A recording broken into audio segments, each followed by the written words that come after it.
હવે એક સસ્તી પ્રસિદ્ધિ માટે કરીને એક ભાજપના હોદ્દેદાર દ્વારા આજે નિવેદન આપ્યું છે. મારે તો એમને કઈ જવાબ આપવો નથી, પણ લગભગ વાવ થરાદની અંદર મારા પરિવારનું છેલ્લા 60 વર્ષથી રાજકારણની અંદર છે. અને જો કોઈ ખોટી રીતે સંપત્તિ બનાવવાની વાત હોય કે વ્યાજની વાત હોય તો 60 વર્ષ સુધી આ વિસ્તારના લોકો આવા અત્યાચાર કોઈથી સહન ના કરે.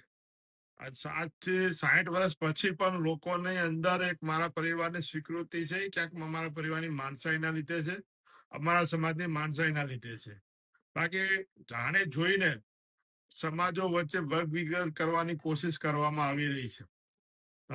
અમે સૌ પણ આનંદ પ્રકાશ બાપુમાં માનીએ છીએ. અમારા કોઈ પણ સારા કાર્ય થયા હોય તો હંમેશા આનંદ પ્રકાશ બાપુના આશીર્વાદ લઈને થયા છે.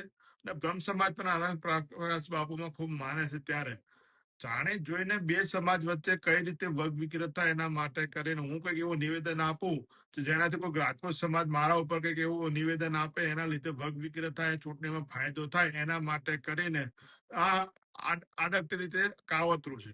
આ ભાઈએ હું પેટા ચૂંટણી લડતો ત્યારે પણ આવું જ કાવતરું ઘડવાની કોશિશ કરી હતી કે હું રાજપૂત સમાજના છોકરાઓ જોડે માથાકૂટ કરો, એ મને મારે અને ઠાકોર સમાજમાં વિડીયો બનાવીને એનો વાયરલ કરે. પણ હું તો ઠાકોર સમાજને અભિનંદન આપું કે ના પડે એમાં ચૂંટણી અમે અમારી રીતે લડશું, આવામાં તરકટ કરવા નથી. એટલે છેલ્લા 2 વર્ષથી કઈ રીતે સમાજો વચ્ચે વેરઝેર ઉભું થાય એના માટે પ્રયત્ન કરે છે. બ્રહ્મ સમાજ પણ ખૂબ સમજુ સમાજ છે, રાજપૂત સમાજ પણ ખૂબ સમજુ સમાજ છે. પણ આ ભાજપનો હોદ્દેદાર છે, એ મહત્વની વાત છે કે ભાજપના હોદ્દેદારે ભાજપની મિટિંગમાં જયારે આ નિવેદન આપ્યું છે ત્યારે હું તો કહું વાવ થરાદના લોકોને એટલી જ વિનંતી કરું છું કે મારા પરિવારે આ વિસ્તારની અંદર ખંતથી લોકોની સેવા કરી છે.